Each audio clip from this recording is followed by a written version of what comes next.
jus de citron. Et vous verrez, c'est parfait avec un verre. Alors, quelles sont les parties du corps les plus touchées chez les sportifs?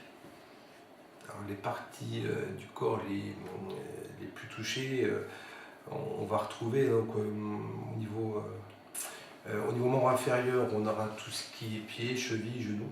Voilà. Et au niveau membre supérieur, on va avoir toutes les pathologies qui concernent les épaules et coudes. Voilà. Et après, bon, c'est sûr que cela va, disons, diverger en fonction du sport, quoi. Ouais. Okay. Si on prend par exemple pathologie sportive comme disons le foot, on aura des pathologies concernant musculaires, concernant tout ce qui est déchirure ischio, quadri, entorse de genou, entorse de cheville. Okay. Par contre, quand on va attaquer avec quand même parfois au niveau des chocs aussi des pathologies d'épaule et tout ce qui est sport, raquettes, volet, tout ça, c'est sûr qu'on aura plus facilement en ce qui des pathologies avec des épicondylites ou des soucis d'épaule. Sur les membres supérieurs. Voilà, tout en ne négligeant pas qu'on a quand même affaire à des sports où on est obligé de courir, donc forcément il y aura aussi des pathologies d'entorse. Hein. Mais il y aura moins de chocs qu'au foot ou qu'au rugby ou au foot quand on se fait tacler, c'est sûr qu'on a des fractures bimalléolaires, choses comme ça, choses qu'on n'a pas au niveau sport de raquette, quoi. Ou alors au niveau natation, c'est sûr qu'il n'y a pas de choc. Ouais. D'accord. Et donc, quels sont les types de blessures les plus courantes chez un sportif? Toujours pareil, hein, ça diverge en fonction des sports. Les plus fréquentes, c'est quand même les entorses. Entorse de cheville, entorse de genou. Ouais. Bon, on peut avoir des ruptures ligamentaires, des sports de contact comme le hand, ou même au foot, des fois sur les chutes en arrière, on peut avoir des luxations d'épaule. Ouais. Luxation d'épaule, pathologie au niveau de l'épaule, et puis tout ce qui est sport de raquette, des tendinites. Voilà. Okay. Voilà. Pathologie musculaire, les pathologies musculaires, on va en avoir, ce sera secondaire à des chocs. Alors, choc, ça peut être ou des béquilles, ou puis après on a tout ce qu'on peut avoir avec les contractures, les déchirures et les claquages, quoi. Voilà. Attention.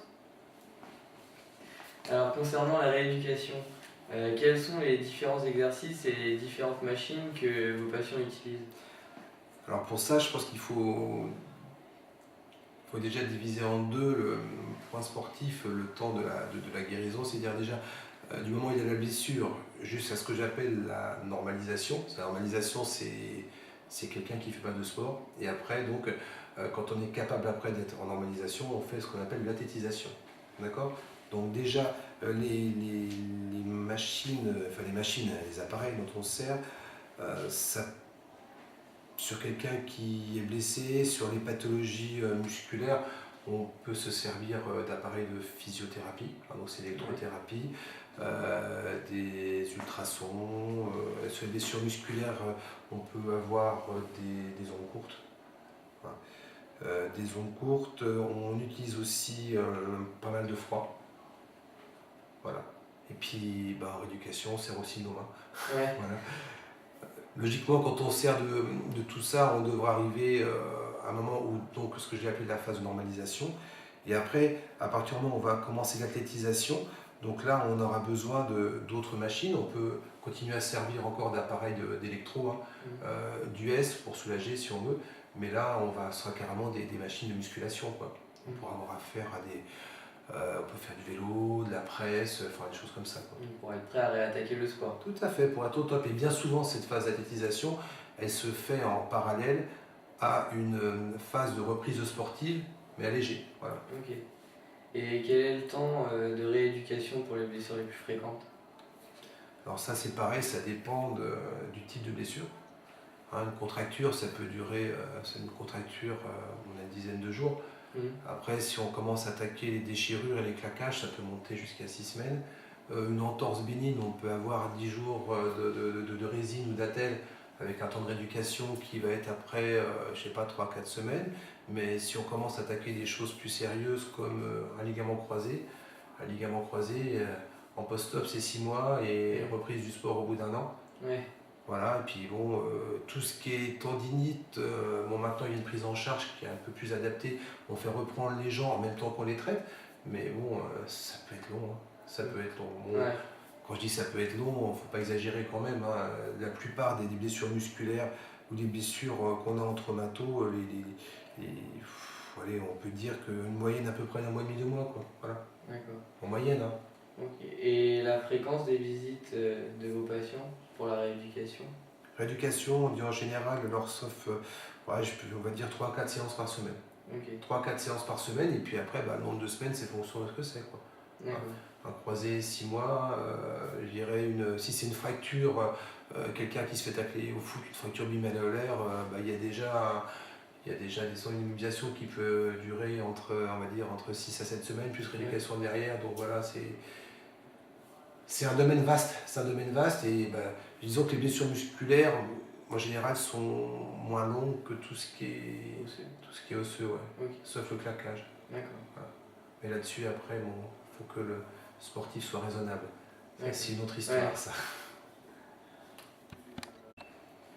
Alors, quelle est la part de la rééducation dans la guérison d'une blessure? Alors, ouais, la rééducation a évidemment une part importante dans la guérison d'une blessure, mais ce n'est qu'une part. Parce que quand on a une blessure, quand on est sportif, il faut, d'une part, tout va dépendre déjà de la gravité de la blessure. Ensuite, il faut que la blessure soit identifiée, diagnostiquée. Ensuite, il y a une prise en charge qui est faite par un médecin. Ok, il peut y avoir une immobilisation qui s'ensuit. Et puis, tout ça pour dire que c'est vraiment un canevas qui va se mettre en place pour traiter cette blessure. Et puis, il y a aussi un truc, c'est qu'il faut savoir qu'un sportif, par essence même, il n'est pas raisonnable.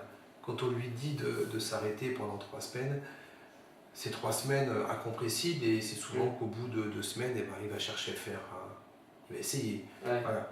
Il va essayer de commencer avant tout ça. Donc après, c'est aussi fonction je dirais, de l'individu qui doit respecter les utilisations et qui doit surtout respecter je dirais, les délais qu'on lui a donnés, quoi. Voilà. Donc la rééducation, c'est important, mais c'est qu'un élément parmi d'autres pour avoir une guérison d'une blessure chez un sportif. Ok. Et vos patients pratiquent-ils des exercices chez eux avec vos conseils? Quand on est en rééducation, quand on rééduque un sportif, il y a forcément un moment où on va lui donner des exercices à faire. Quand je dis exercices à faire, le saut, c'est des étirements. C'est des compléments en rééducation. Ok. Donc quand on a des patients, on leur dit voilà, ce serait bien de faire ça pour, je dirais, toujours pour faire plus. Ouais. Toujours pour faire plus. Et puis, je dirais, quand ils vont terminer leur rééducation, en général, ils auront toujours un petit programme à faire avant de commencer l'entraînement avec des étirements spécifiques. Tout ça pour éviter que la blessure revienne. Ok, Voilà. d'accord. Ok, bah merci d'avoir répondu à toutes nos questions.